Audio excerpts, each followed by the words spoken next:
possa cultuar a Deus recebendo aquilo que o Senhor tem para falar no teu coração. Deus abençoe, fique à vontade, a casa é tua.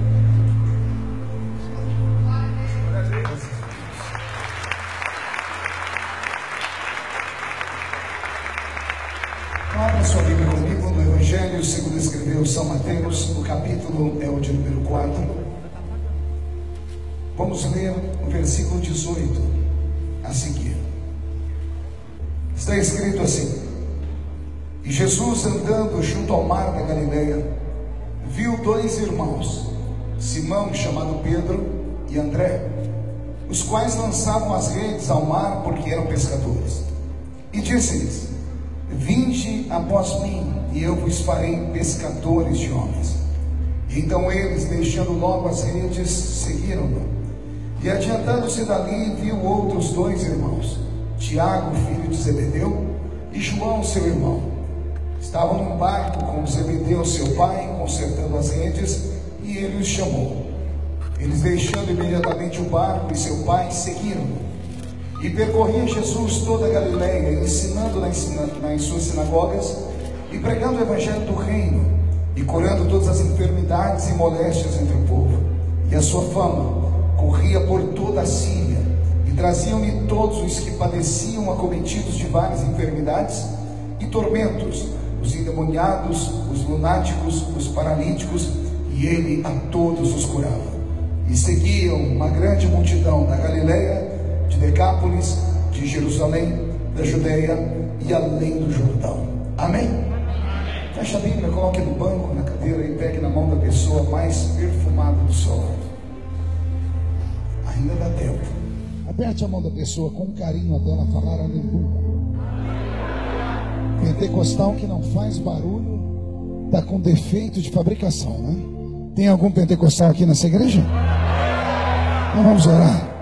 Pai, nós te exaltamos e te glorificamos. Nós entendemos que esta noite é uma noite ímpar, é uma noite especial. A sua igreja se reúne ao redor da mesa. Daqui a alguns minutos iremos participar da ceia do Senhor. Iremos aqui, Senhor, num velho rito, num ritual antigo. Há mais de 2000 anos a sua igreja faz isso sempre, lembrando da sua morte e da sua ressurreição. Mas antes de tocarmos no pão e antes de tocarmos no cálice, eu preciso que o Senhor toque no nosso coração. Os que vieram tristes devem começar a saltar de alegria. Os que vieram se arrastando não podem voltar para casa se arrastando nessa noite. Devem voltar voando nas asas de um novo tempo. E antes que eu comece a ministrar a sua palavra, cerque esta igreja com a sua glória. E num raio de 5 quilômetros, onde houver um demônio alojado, doa a esses demônios segundos para sumirem daqui. Porque se não sumirem, serão queimados pelo poder da sua glória que aqui será derramada. Rasgue os céus sobre a Catedral do Avivamento em Franca nesta noite. Manda anjos de fogo descerem aqui. Que estes anjos desçam trazendo brasas de fogo nas mãos. Comecem a esparramar estas brasas entre nós. E onde houver um crente cheio do Espírito Santo, pega ele nesta noite, Jesus, e mostra o caminho da verdadeira e poderosa adoração. Fala conosco, fica conosco. É o que eu te peço agora e sempre. Toda a igreja diz: amém. Os que podem, tomem seu assento aplaudindo a Jesus, porque Ele é bom. Graças a Deus. Queridos irmãos, querida igreja, noiva do Cordeiro, simpatizantes da nossa fé, amigos que vieram de perto, de longe, eu não creio que para Deus o nosso culto é congregacional. Ele é congregacional aos olhos humanos, ou seja, estamos nós congregados aqui em uma multidão para adorá-lo. Mas na mente de Deus e no pensamento dele, o seu poder é tão magnífico que ele consegue assistir o culto particular de cada um daqueles que aqui vieram. Ele espera que você provoque ele. Ele espera que você atinja o coração dele. Ele espera que a sua voz chegue aos céus. E aí sim, você age e ele reage. Ele só manda a glória para baixo se você mandar a glória para cima. Ele só pode soprar o vento do Espírito dele nesse lugar se você desejar que isso aconteça. A Bíblia diz que houveram homens que tiveram os milagres confirmados em sua vida, porque eles caminharam dando glória a Deus. E tem outros que morreram exatamente pelo contrário, por não darem glórias a Deus. Então não corra esse risco. Se puder, abra essa boca bonita que Deus te deu e dê a Ele um grito de glória a Deus, porque Ele merece, porque Ele é bom. Amém? Por isso, o texto que eu li é um texto de convocação, é um texto de chamada. Jesus, quando esteve na terra, mesmo sendo o Filho de Deus, mesmo sendo o unigênito Filho de Deus, ele não conseguia, e sabia disso, executar a grande obra de Deus em sua vida nesta terra sozinho.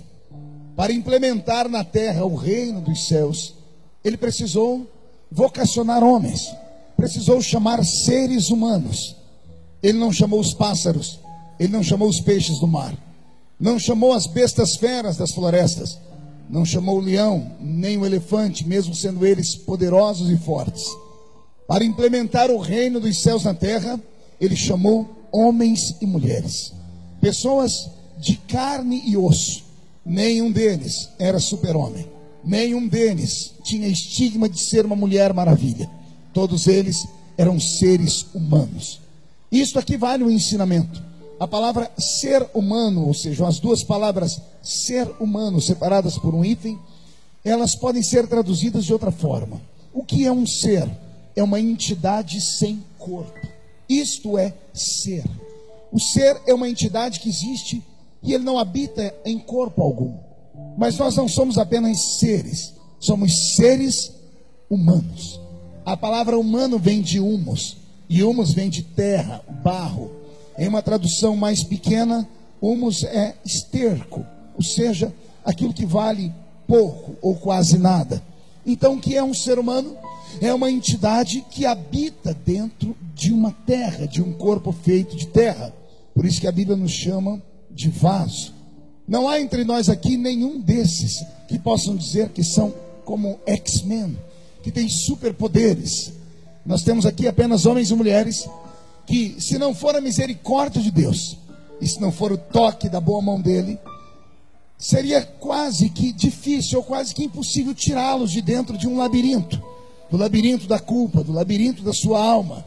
Seria muito difícil que esses seres humanos conseguiriam carregar sobre si as suas cruzes, porque todo ser humano, seja ele ou não crente em Deus, ele carrega sobre si o fardo de existir num mundo injusto.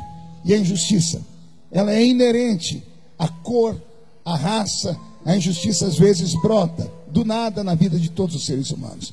Aqueles que têm Cristo conseguem sair do vale da sombra da morte. Jesus deixou ensinamentos.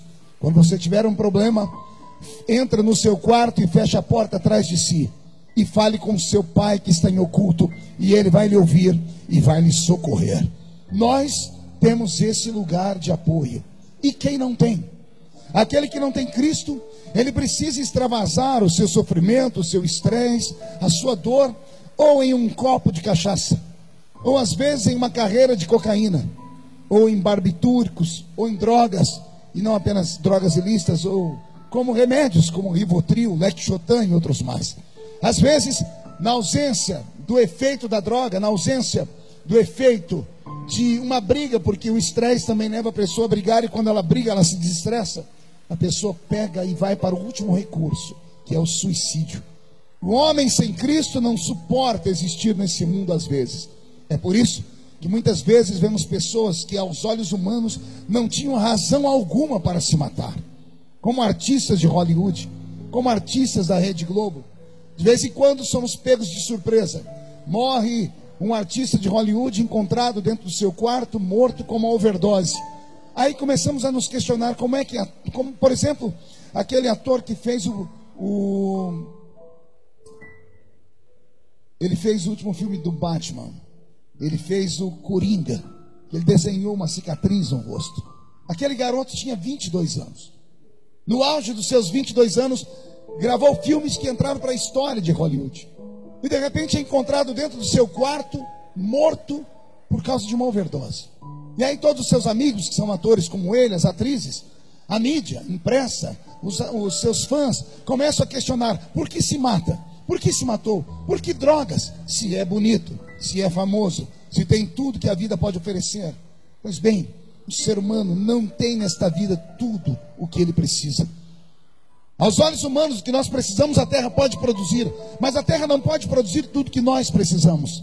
Foi Dostoiévski, o grande romancista russo, que depois de assistir à morte dos seus amigos filósofos, depois de assistir à morte de inúmeros dos seus amigos que se suicidavam e faziam parte de um grupo selecionado da Rússia, eram filhos de czares, meninos importantes e ricos que se matavam. E ele começou a observar a vida de cada um deles, e ele começou a catalogar tudo que eles tinham. E ele viu que eles tinham dinheiro, tinham beleza, tinham apoio dos amigos, tinham família perfeita, tinham tudo, mas nem isso faziam eles ficarem vivos nessa terra, precisavam se matar.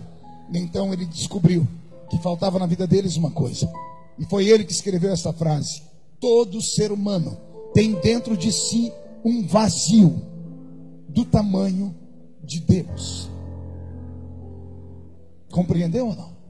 Todo ser humano tem dentro dele um vazio que a cachaça não supre, a droga não supre, o dinheiro não supre, a beleza não supre, a família não supre, mas Deus é capaz de suprir. Eu quero crer que aqui dentro todos têm esse vazio preenchido pela presença de Deus, amém? Quem tem Deus dentro de si pode dar um grito de glória a Deus bem alto. Então, como eu estava dizendo, esse Cristo, quando aqui esteve, chamou homens e mulheres para estarem ao seu lado. A princípio, ele vocacionou homens para estarem ao seu lado e serem seus discípulos. Até porque, na época em que ele vivia, o machismo imperava, e imperava com I maiúsculo naquele mundo antigo do Oriente Médio. Que conhece um pouco da tradição do Oriente Médio dos dias atuais e se escandaliza quando fica sabendo que até os dias de hoje, em alguns países da Arábia Saudita, mulheres apanham, mulheres sofrem humilhação pública porque foram pegas dirigindo um carro, porque foram pegas sem usar uma burca. Imagine isso há 2000 anos atrás. Há 2000 anos atrás, o valor de uma mulher na sociedade equivalia à condição dela gerar filhos ou não. Se a mulher desse filhos ao seu marido, ela era aplaudida. Se ela fosse estéril, ela era quase que repudiada. Detalhe, ela também deveria dar ao marido filhos do sexo masculino, porque quando ela dava à luz a uma menina, ela era de igual forma repudiada por 40 dias. Quem já leu a Bíblia Sagrada, lá no livro do Deuteronômio, deve ter encontrado a seguinte lei: quando a mulher dava à luz a uma menina, ela ficava 40 dias isolada do seu marido no período do resguardo. Quando ela dava à luz a um menino, eram apenas 8 dias. Está escrito em Lucas capítulo 2, que Maria ainda estava com as suas entranhas em dores, mas no 8º dia do nascimento do seu filho, Jesus, ela foi ao santuário e apresentou o menino a Deus. Por quê? Porque era honra. Dar luz ao menino era honra. Então, o valor de uma mulher no Velho Testamento, e mesmo no início do Novo Testamento, na época de Cristo, era muito irrisório.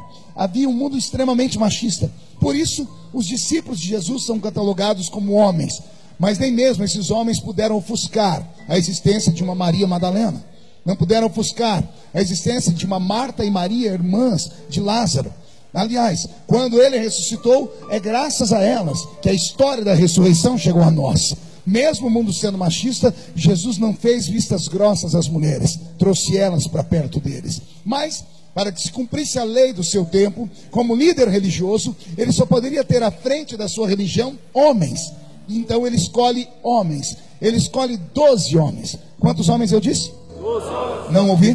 12. Queria fazer uma pergunta agora, e a resposta a essa pergunta valerá pelo menos uns 50 DVDs mil.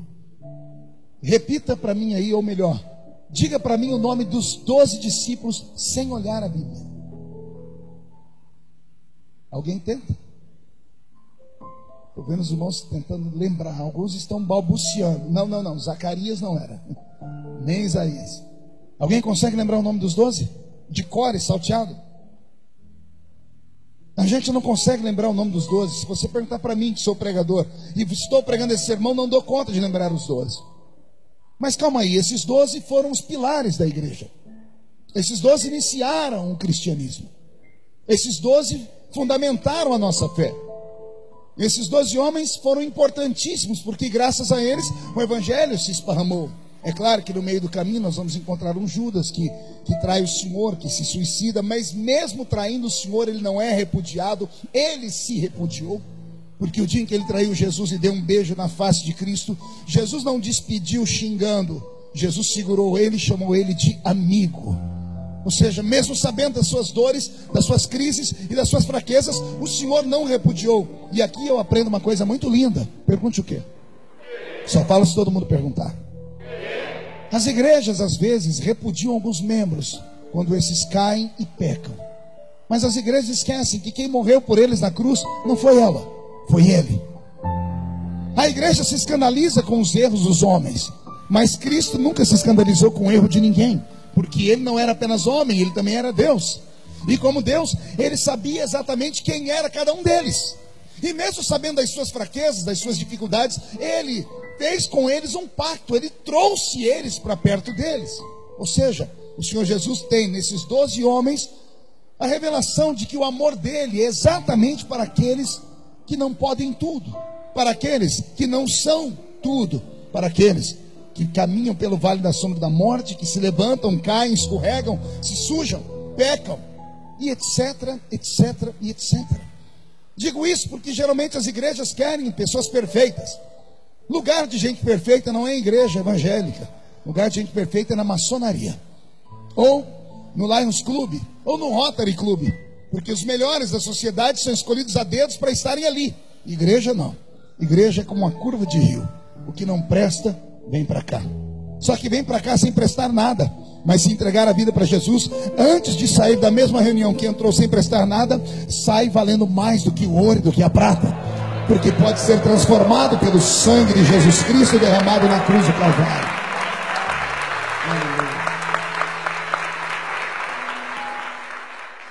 O texto que eu li aqui falam de 4 discípulos, e mesmo tendo lido o nome dos 4, se eu perguntar agora para vocês o nome dos 4, alguém não vai conseguir lembrar de 4.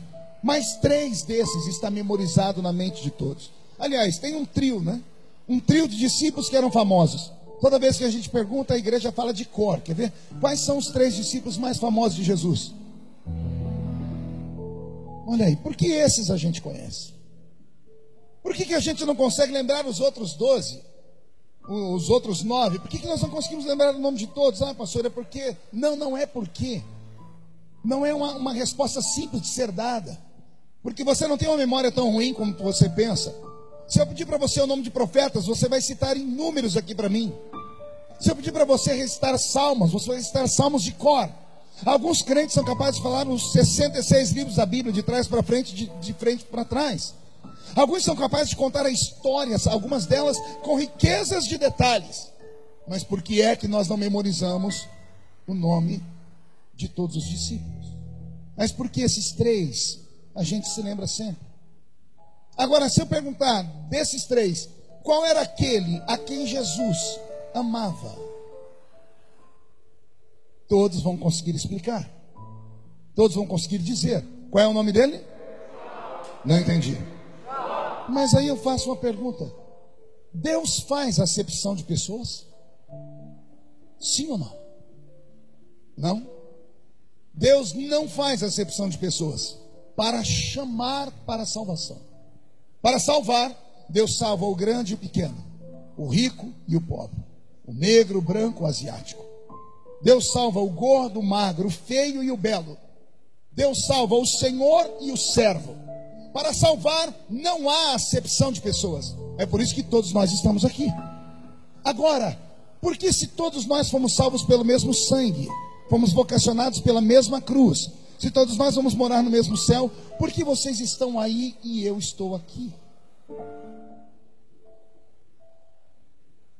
Por quê? Se ele não faz acepção de pessoas. Se ele não faz acepção de pessoas, nós não deveríamos ter na igreja um espaço especial para os pastores que estão sentados aqui no púlpito, por exemplo. Se somos todos iguais, por que temos nomenclaturas? Aprendam. Jesus só não faz acepção de pessoas para salvar, mas para usar na sua casa, para dar a essas pessoas um talento e um dom. Aí ele não dá para qualquer um. A pessoa tem que mostrar que quer. A pessoa que tem que demonstrar que tem vontade, que tem desejo. Eu costumo dizer que nos 12 discípulos de Jesus eu tenho exatamente o desenho da igreja moderna. Todos os que estão sentados aqui são especiais. Se todos são especiais, já está bom demais, pastor. Já está bom demais do ponto de vista do mundo para cá. Dentre todos do mundo que não servem a Deus, e você foi especial, porque Ele salvou você e te trouxe para cá. Só que este não é o último espaço que você pode ocupar ao lado de Deus. Todos são especiais, mas no meio desses especiais, Jesus pode escolher alguns para serem seus amigos. Não entendeu? Vou desenhar. Ele tinha 12, sim ou não? Os 12 eram especiais, sim ou não? Por que eram especiais? Porque ele viu alguma coisa neles. Ele não saiu assim pelo meio da rua dizendo sim você, não você. Ele não escolheu eles pela beleza, pela cor do cabelo ou pelo intelecto. Não chamou eles porque eram prudentes. Porque se fosse isso, Pedro estaria onde?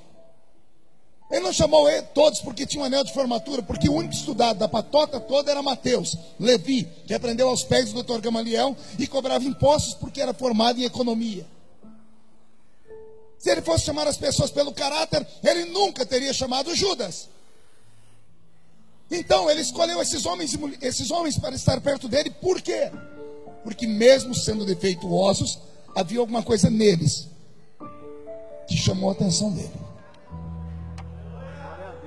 Vamos começar por aqui. Se você está aqui dentro, é sinal que Deus viu alguma coisa diferente em você. Você pode não acreditar no que eu estou dizendo. Isso é de foro íntimo. Isso é uma opção sua. Mas todos os que estão aqui dentro, sentados, que entregaram a vida para Jesus, só estão aqui porque Ele viu em você alguma coisa. É por isso que a Bíblia Sagrada insiste em dizer que para todos os salvos há um talento dado. Todos vocês têm um talento. O problema é o que você fez com o seu talento. Uns enterraram na areia, outros deixaram serem roubados, outros deram ouvidos a demônios, outros piores, deram ouvidos a irmãos de igreja, coveiros de igreja, pessoas que estão na igreja e nunca desenvolveram o seu talento e não querem que você desenvolva também. Não, pastor, eu sou só membro de banco.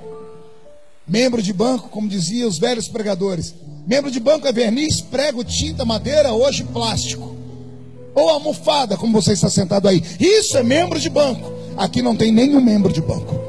Todos os que estão aqui são membros do corpo místico de Jesus Cristo de Nazaré. E se você é membro do corpo de Jesus, você tem uma função nesse corpo.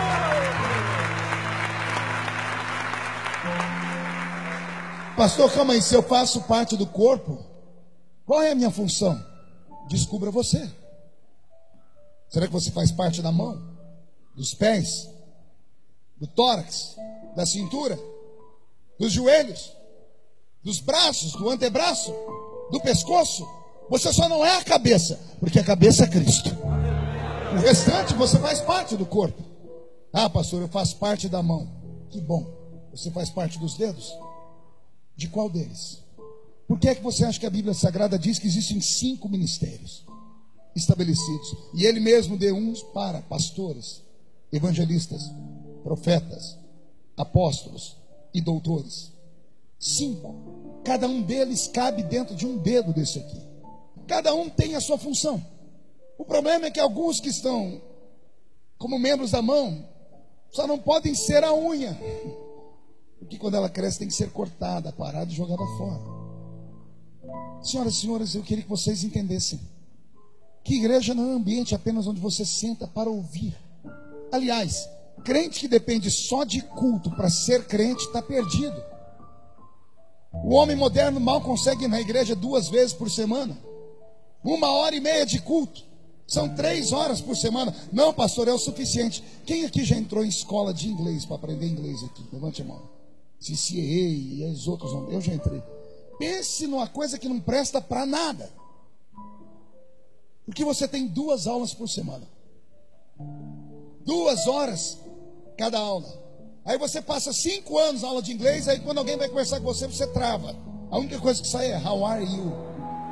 Oh, I'm fine, thank you. É a única coisa que sai. Por quê? Porque é muito pouco. Se você depender só do que você ouve no púlpito, você será um crente nécio para sempre. Será alguém que qualquer um poderá te engambelar. Se você sentar com um crente, ou sentar com um testemunho de Jeová, você está perdido. Ele convence você em 2 tempos, que Jesus não morreu numa cruz, que ele morreu em um madeiro. Você pegar, então, um espírita que estuda, um espírita kardecista de verdade, ele te enrola, ele vai mostrar na Bíblia Sagrada para você, alguém invocando um morto e o morto profetizando. Por quê? Porque nós não temos base suficiente para servir a Deus com um culto ou 2 cultos por semana. É por isso que você tem que ler a Bíblia em casa, ouvir pregações, crescer em Cristo. E aí talvez ouvindo e cantando em casa, você descubra qual é a sua vocação. Eu não estou pregando para homens e mulheres à toa. Eu estou pregando aqui para homens e mulheres que têm chamada. Você pode não acreditar, mas você está sentado perto do maior evangelista da cidade de Franca. Só tem um problema, pergunte qual? Ele ainda não sabe. E não sabe por quê? Porque nunca teve vontade de descobrir. Porque para ele estar aqui já está bom demais. Ah, pastor, estar aqui já está bom demais. Você já leu quando a Bíblia Sagrada diz assim, que Jesus, do alto da montanha, olhou para a cidade de Cafarnaum, e ele tinha uma casa em Cafarnaum. A Bíblia diz que quando ele saiu de Nazaré, ele comprou uma casa em Cafarnaum, à beira-mar. A Bíblia diz, pastor Rafael, que Jesus um dia olhou do alto da montanha e disse assim: ah, Cafarnaum, se eu tivesse feito em ti os milagres que eu fiz em todos os lugares, vocês teriam razão para acreditar em mim. Todavia, eu fiz mais sinais em vocês do que o meu pai fez em Sodoma e Gomorra. E Jesus disse: todavia, haverá menos punição para os de Sodoma e Gomorra do que para vocês que são de Cafarnaum. O dia que eu li isso, eu fiquei apavorado. Sodoma e Gomorra, todo mundo sabe o que era. 2 cidades tomadas pela luxúria, tomadas pelo pecado sexual, tomado pela pederastia, tomado por pessoas que tinham uma deficiência no seu caráter sexual. A Bíblia Sagrada diz que os homens daquela terra queriam possuir os anjos, transar com os anjos, manter sexo com os anjos. E Jesus olhou para Cafarnaum, a cidade onde ele morou, onde ele fez milagres e sinais, onde ele pregou, e ele disse assim: no dia final haverá menos punição para os sodomitas e os homens de Gomorra do que para vocês. Por quê? Qual era o pecado de Cafarnaum? Pergunte para o seu irmão aí, quem sabe ele sabe, deve ter lido muito a Bíblia. Pergunte para ele qual que é, que pecado é esse? Que pecado é esse que essa cidade cometia? Que no juízo final haverá menos punição para os sodomitas e os homens de Gomorra do que deles. Li, estudei e descobri. O pecado deles é que Jesus morava lá e eles ignoravam a presença dele. Não entendeu? Vou falar de novo. Jesus morava lá e os vizinhos passavam por ele e não davam atenção a ele. É por isso que ele diz que o profeta só não tem honra na sua casa. O problema, às vezes, é a gente vir para um culto como esse e acostumar com o ambiente, acostumar com o culto. A gente senta, cruza os braços, põe essa desgraça do chiclete na boca, estica a mão para cá, outra para lá, fica no Facebook, no WhatsApp, fica abrindo a boca de sono, e quando dá 9 horas, o demônio das 9 horas entra no culto. E parece que a pessoa sentou em cima de um formigueiro. Culto não é para isso. Isso aqui hoje é um quartel-general. Você batalhou a semana inteira lá fora. Foi uma semana pegando o diabo pelo chifre, o diabo te pegando. Foi uma semana vocês entrando no ambiente do diabo e o diabo entrando no seu ambiente. E aí você veio para o culto para quê? Só para mostrar a roupa bonita de domingo? Veio para o culto só para sentar perto do irmão? Não! Ao entrar aqui dentro, você tem que se desarmar e receber de Deus novo armamento. E como é que você faz isso? Percebendo que Jesus está aqui. E como é que eu percebo que Jesus está aqui? Dando a Ele aquilo que é dele, pedindo a Ele aquilo que é direito seu. Ficar apenas olhando para o pregador não te levará a nada. Mas se você começar a orar em línguas, por exemplo, se você começar a dar glórias a Deus, como o seu pastor fez agora, dar um grito como esse, você começa a abrir os céus. Há um céu de bronze sobre a nossa cabeça. Vamos rachar este céu e vamos fazer a glória do Senhor descer sobre nós. Mas isso é função nossa. Você acredita nisso? Cadê aquela mão direita bonita lá em cima? É a parte que eu mais amo quando eu venho em Franca. Coloque a mão no ombro de alguém que está do seu lado e agarra a pessoa. Agarrou ela, chacoalha ela até ela ficar irritada. Tem gente que nem para chacoalhar direito presta. Chacoalha a pessoa, irrite ela. Diga: Deus te trouxe aqui para isso. Não grita, diga: Deus te trouxe aqui para isso. Para sacudir a sua posição no corpo de Cristo. Só quem é membro do corpo de Cristo e tem uma função, dá um grito para acordar a cidade inteira, por gentileza.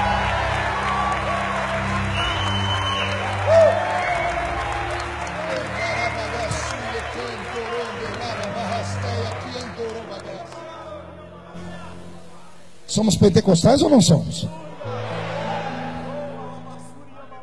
Já percebeu que às vezes o culto está frio daquele jeito, mas de repente um crente resolve dar um grito? Os desesperados, já viu? Aí ele fala: glória a Deus. A igreja inteira faz assim. Sim ou não? Quem já viu isso acontecer? Quem já fez isso? Ó, hipócrita, mentiroso. Calma aí, o que a pessoa gritou? Não foi o seu nome? Não, vou perguntar de novo. O que ela gritou? Não foi glória a Maria, glória a João? Não? Ela gritou o quê? E por que você olhou para ela? Responde. Ninguém. A pessoa gritou lá no cantinho, todo mundo fez assim, ó. Por que você olhou para ela se ela não chamou o seu nome? Simples. Porque ela chamou a sua atenção. Se ela chamou a sua atenção e não foi o seu nome que ela chamou, imagine o que aconteceu com aquele para quem ela deu glória a Deus. Imagine para ela. Então anima-te.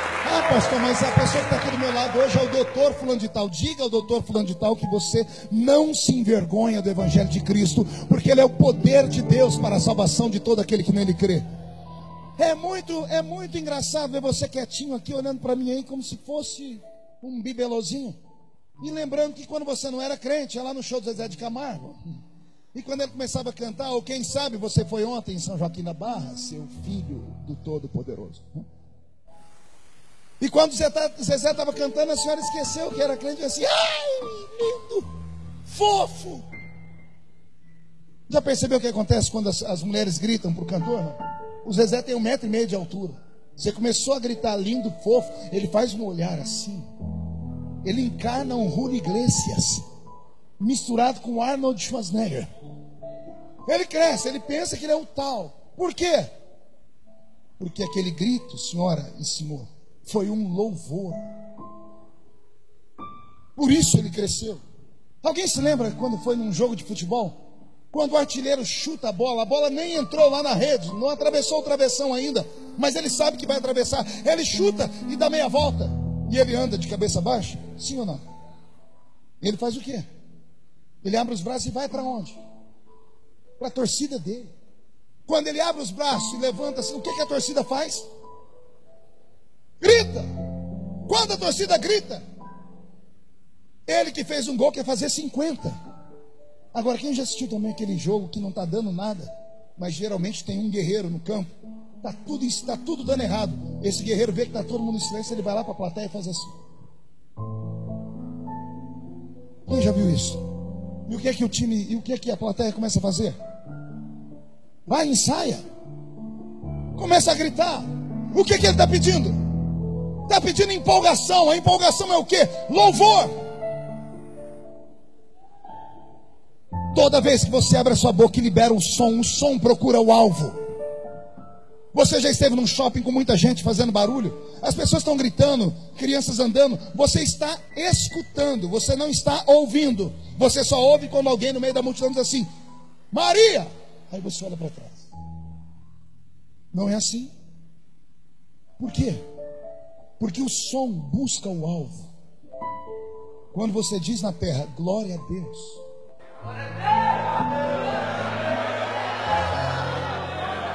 entendeu? Vou ter que desenhar. Tem algum Deus na terra? O que está na terra mora dentro de você. Chama Espírito Santo. Mas é Ele que te estimula, dá glória, é o Pai que está lá em cima. Quando você dá glória a Deus, esse glória a Deus atravessa o teto, atravessa as nuvens, atravessa o segundo céu, atravessa o terceiro céu. E Deus que está sentado no trono recebe. E quando o louvor é de verdade, Ele recebe e manda a glória aqui para baixo. É por isso que a gente começa a fazer isso. Imagine como é que Ele vai poder batizar você com o Espírito Santo, desse jeito que você está. Aliás, os crentes nem mais acreditam em batismo com o Espírito Santo. Nem querem mais o batismo com o Espírito Santo. Nem sabem o que é o batismo com o Espírito Santo. Porque se soubessem, e aqui tem alguém batizado com o Espírito Santo, não ficariam em silêncio um minuto sequer. O apóstolo Paulo diz na carta aos Coríntios que quem fala em línguas, fala ao compadre, fala à comadre. Quem fala em línguas, fala ao pastor da igreja. Fala para quem? Para os anjos. Quem fala em línguas, fala a... Não ouvi, fala para quem? E Paulo vai mais longe. Fala em mistérios com Deus. Fala o quê? Aí Paulo diz: a mente fica infrutífera, mas o espírito ora bem. O que é que ele está dizendo? Ele está dizendo que quando você não tiver palavras para falar, não fique com a boca fechada não. Porque aqui não é um cemitério, nem é um velório. É em velório que as pessoas... Aliás, tem alguns cultos que estão perdendo para velório, porque nos velórios tem uns contadores de piada, que é uma beleza, e ainda tem uma bolachinha com chá. Igreja não é velório. Aqui nós estamos adorando um Cristo vivo. Se você não pode dar glórias a Deus, comece a falar em línguas estranhas. O que é falar em mistérios com Deus? Falar em mistérios com Deus é cochichar no ouvido dele. É você falar alguma coisa que está angustiada na sua alma. Se a sua mente não sabe o que ora, o seu espírito sabe o que pede. Comece, treine, comece agora, você vai ver o que Deus te dará. Estamos em guerra nessa noite. Deus quer desenvolver os seus talentos. Todos são especiais, mas Ele precisa de alguns amigos. Ele precisa de alguns o quê? Pergunte para mim, qual a diferença, pastor, do amigo e do especial? Diga, qual a diferença do amigo para quem é especial? O especial pode caminhar com ele, pode ter chamada por ele, pode ver milagres, pode até multiplicar pães e peixes, mas tem alguns momentos que os especiais não podem ir. Só pode ir quem é amigo. Jesus recebeu uma orientação do céu. O pai falou com ele: pois não, meu pai, levo quem? Só leve amigos. Jesus olha para os 12 e diz assim: Pedro, Tiago e João, subam comigo ao monte Tabor. Os outros 9, fiquem vocês aí. Vocês são especiais, mas não estão preparados. Os 3 subiram com ele. Quando Jesus chegou no alto do monte Tabor, ele disse: fiquem aqui e não saiam correndo. Ele distanciou deles um tiro de flecha, 28 metros mais ou menos. E os 3 estão olhando. A Bíblia diz que o céu se rasga. E aparece Elias e Moisés. O corpo de Jesus começa a se transfigurar. E ele começa a flutuar no ar. Os 12 são especiais, mas os 12 não podem ver isso. Só pode ver quem é amigo. Só pode ver quem tem mais contato com ele. Jesus vai na casa de Jairo. A filha de Jairo está morta no quarto. Quando ele chegou na casa com os discípulos, está uma multidão, é um velório na casa. E alguém diz: por que incomodou o mestre? A sua filha está morta. E Jesus disse: ela não está morta, ela está dormindo. O povo começou a rir dele. Jesus foi entrar no quarto, lá vem os 12 discípulos e falou: para todo mundo aí. Só vai entrar Pedro. Só vai entrar. Por quê? Porque em algumas situações ele só leva esses 3. Ele só leva para perto dele homens sensíveis. Os 12 eram especiais, tinham talentos únicos. Mas esses 3, Pedro, Tiago e João, não eram normais. Eram sensíveis. Faziam de tudo para estar perto dele. Queriam caminhar com ele a qualquer momento. Ele sentava para comer peixe, os 3 sentavam perto dele. Eles, quando os outros estavam dormindo, ficavam perto dele questionando coisas extraordinárias, queriam saber coisas do céu, eram sensíveis e acreditavam em coisas sobrenaturais. Então, quando ele ia fazer um ato sobrenatural, ele não levava os outros, ele respeitava os outros. Eram especiais, fazem parte do time, mas para ver coisas sobrenaturais, para ver uma menina ressuscitar dos mortos, só Pedro, Tiago e João. Para ver o meu corpo brilhar e eu voar no céu e receber Elias e Moisés, não é qualquer um, é só Pedro, Tiago e João. Quer ir mais longe? No dia em que ele foi traído, momentos antes da traição, ele participou de uma ceia. Depois da ceia, ele cantou um hino. Depois que ele cantou aquele hino, ele convidou eles para ir orar com ele. Os 12 saíram para orar, só chegou 11, porque o Iscariotes fugiu no meio da calada da noite. Os 11 dobraram o joelho e começaram a orar com ele, mas ele queria uma oração intensa, e eles só sabiam fazer uma oração de 1 minuto, que era a oração do Pai Nosso. Quando ele viu que estava todo mundo em silêncio, eles não conseguiam orar, ele foi e chamou 3, para orar longe, distante dos outros. Qual o nome deles? Pergunta para o seu irmão, por que ele chamou os 3? Vai, me explica. Você não vive dizendo que tudo que um crente tem, o outro tem, que Deus não faz acepção de pessoas? Por que Jesus tinha esses 3? Porque ele trouxe esses 3 para perto. Porque é possível você estar na igreja e ocupar esse lugar lindo que você está ocupando, porque isso já te faz especial de todo mundo. Mas você pode ir além. Você pode se tornar um amigo dele. Mas para ser amigo dele, você tem que estar preparado para ver coisas que ninguém viu, preparado para ouvir coisas que ninguém ouviu, preparado para sentir coisas que ninguém sentiu. E para isso, você não pode ser normal mais. Jesus tem dificuldade em lidar com crentes normais. O que é um crente normal, pastor? É aquele crente domingueiro, é aquele crente que tem a Bíblia, a harpa cristã às vezes, canta um hino, um louvor, vai à igreja, é dizimista, ofertante, mas não consegue extrapolar os limites da naturalidade. Quando ele lê sobre milagres, sobre sinais, sobre prodígios, ele tem dúvidas dentro de si. Quando ele encontra um desses crentes que gosta de orar no meio do mato, por exemplo, ele fala, não quero contato com esse povo, porque esse povo é esquisito. Quando ele vai numa igreja e vê os crentes pular, bater o pezinho no chão, fazer aquelas coreografias pentecostais, começam a ter ânsia de vômito. Deixa eu dizer uma coisa, eu só me tornei o que me tornei porque eu me afastei dos normais. Não entendeu, né? Vou dizer de novo, eu só cheguei onde cheguei porque eu me aproximei de crentes loucos.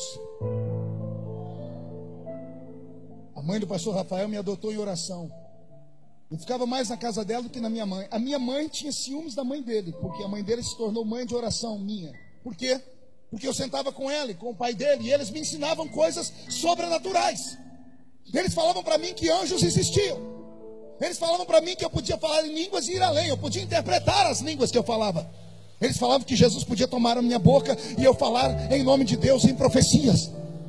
Eles me levaram para orar no meio do mato. Eles faziam oração dentro da casa deles. E durante a oração Jesus levantava alguém e a gente acreditava naquilo. Tinha um bando de gente dentro da igreja que nos chamavam de fanáticos, doidos, desequilibrados e malucos. Eles estão lá até hoje, dando trabalho para o pastor deles. E nós, olha onde estamos. Você não entendeu ainda? Eu te faço uma pergunta, o que é que você quer da sua vida com Deus?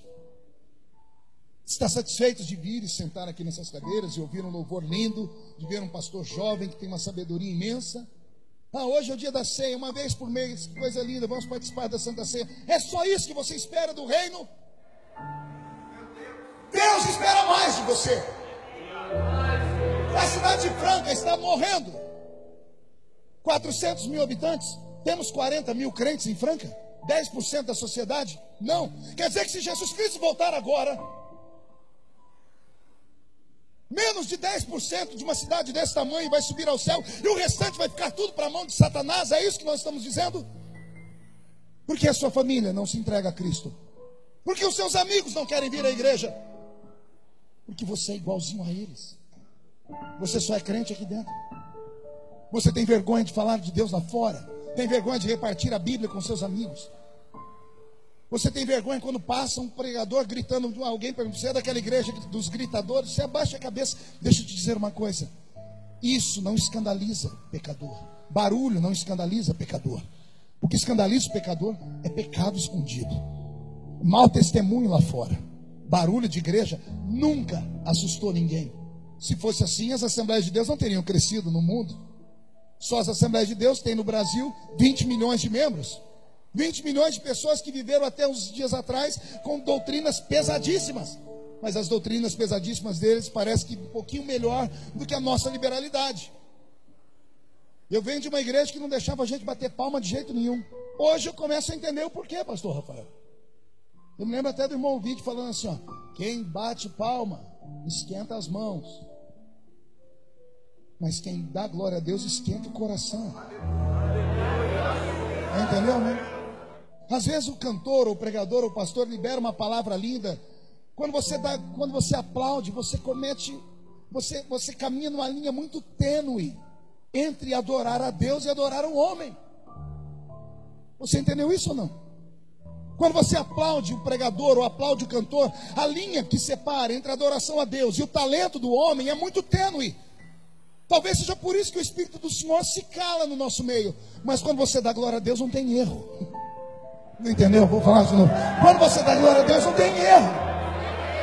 Pode até ser pela performance do pregador, você diz, o pregador é bom, mas é porque Deus está na vida dele. É glória a Deus por isso. Você pode ser um especial e vir a esta igreja todo domingo e só sentar aí. E você pode ser um amigo dele, ver coisas que ninguém viu. Mas para isso você tem que fazer coisas que você nunca fez. E para fazer coisas que você nunca fez, você vai arriscar. Vai arriscar o seu núcleo de amizade, vai ter que sair da sua zona de conforto, vai ter que deixar a sua vida natural e normal lá fora. Caminhar com Deus é entrar num rio. Lembra de Ezequiel 47?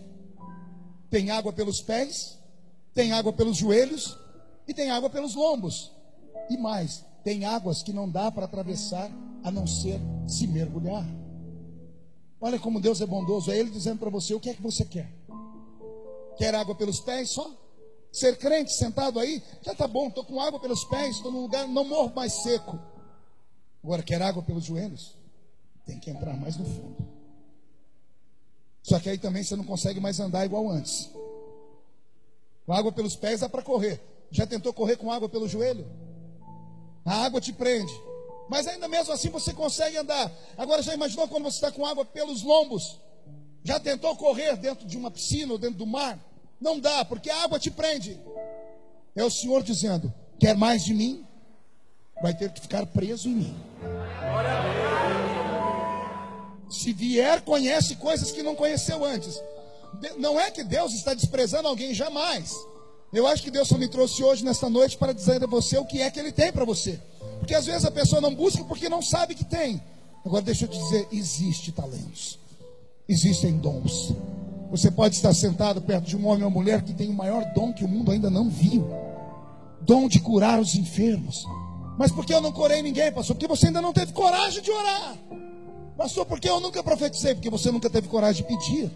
Porque eu nunca interpretei línguas? Porque você também nunca pediu. O Senhor Deus tem para te dar.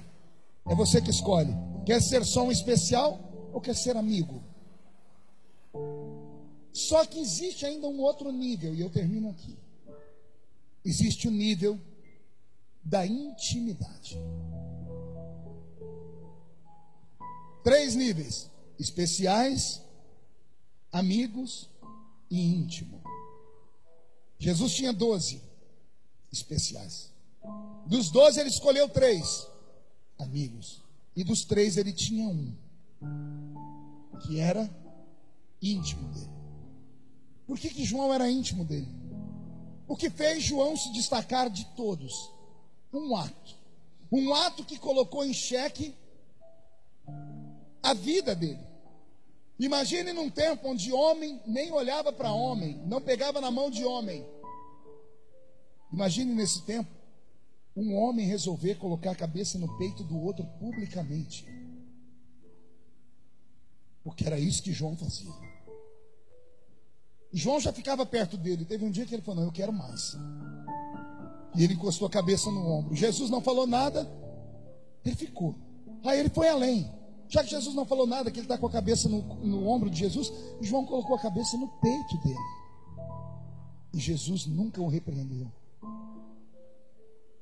Ei, segredinho para vocês. Como é que você acha que João escreveu o evangelho dele?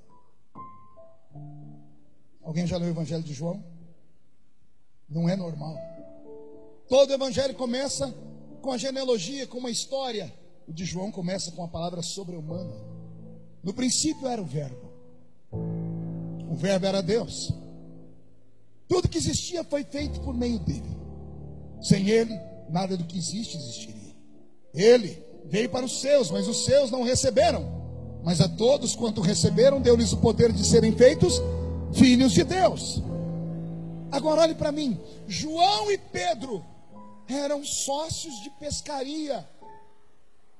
João e Pedro eram homens iletrados. João e Pedro eram homens simples. Por que João tinha mais cultura do que Pedro? Porque ele ficou mais perto de Jesus. O evangelho dele, ele ouviu do peito de Jesus, o batimento cardíaco do peito de Jesus. Ele ouvia e escrevia. É o verbo. Só pode ser. Porque não tinha cultura nenhuma. O que fez João ser especial? Ele teve coragem de ignorar o que as pessoas iam falar. Aqueles que vivem pela cabeça dos outros nunca conquistam nada. Aqueles que antes de fazerem alguma coisa pensam no que os outros vão dizer, nunca irão a lugar nenhum. Deus só tem coragem de usar aqueles que são atrevidos. Deus só tem coragem de usar aqueles que querem mais. E quem quer mais, ignora os demais. Alguém quer mais de Deus aqui? Então busque. Então peça. Então hoje, quando for tocar no corpo e no sangue do Senhor, fale com Ele, fale: Senhor, eu queria ser um pouquinho mais. Eu queria crescer um pouco mais. Eu queria te conhecer um pouco mais. Eu queria entender um pouco mais a palavra. Nenhum dos homens e mulheres de Deus que têm talentos nasceram com estrela na testa. Nenhum dos homens e mulheres de Deus escolhidos do Novo Testamento em diante nasceram especificamente para fazer aquilo. Não é isso. Jesus chama os homens para a salvação. Esses homens e essas mulheres é que se transformam em guerreiros, porque eles pedem. É porque eles pedem. A salvação é de lá para cá. A chamada ministerial é daqui para lá. Não entendeu? Vou falar de novo. Para ser salvo, Ele te chamou dos céus. Muitos são chamados. Ele chamou você para ser salvo. Agora, para estar no caminho com Ele, é Ele te observando culto a culto. É Ele vendo você desligando a televisão e indo ler a Bíblia, comprando livros para estudar a Bíblia, ouvindo pregações, participando de seminários, buscando. Aquele que quer, busca. Aquele que quer, cava. Se você não cavar, você nunca vai descobrir poços profundos que Deus tem para a sua vida. Mas se fizer isso, Jesus vai mudar a sua história. Alguém acredita nisso? Fique de pé comigo então.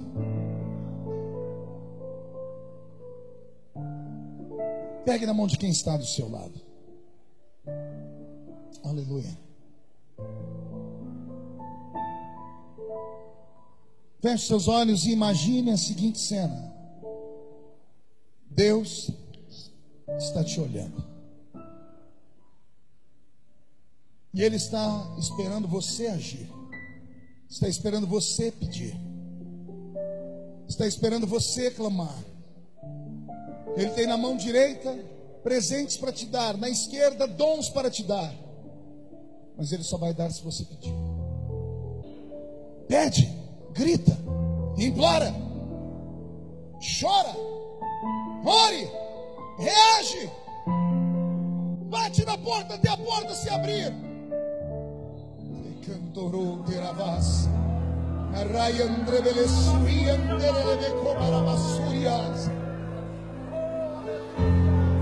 Deus de Israel, os seus olhos estão sobre a catedral do avivamento em Franca.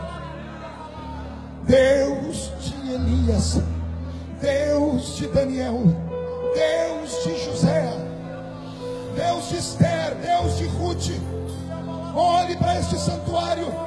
Se houver alguém que quer de verdade, se houver alguém que deseja de verdade, comece a se revelar para eles.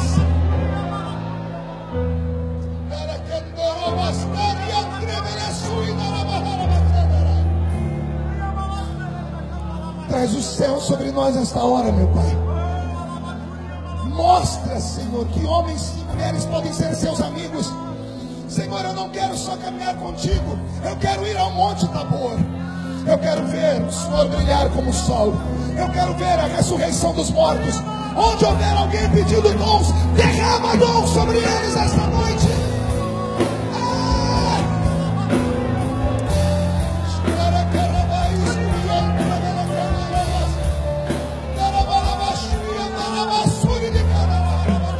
Senhor, eu quero um sinal de que o Senhor está aqui. Onde houver um crente batizado com o Espírito Santo, Senhor, faz os dons fluírem. Eu quero ouvir um coral de línguas estranhas orando na Catedral do Avivamento, meu Pai. Porque alguns vão deixar de ser especiais, vão deixar de ser amigos para serem íntimos. Onde houver alguém que queira deitar no seu colo, derrame o céu sobre eles.